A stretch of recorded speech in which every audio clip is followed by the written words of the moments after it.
निश्चित भाव में चौद्वार कटक सहित मोर जिते संगठन रही बीजेपी दल आग को निश्चय बढ़ी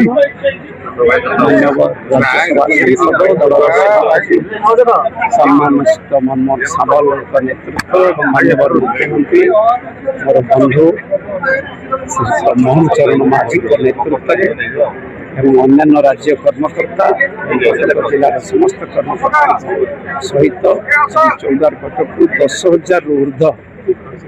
काउंसिलर सरपंच समिति सभ्य कॉर्पोरेटर आज जोग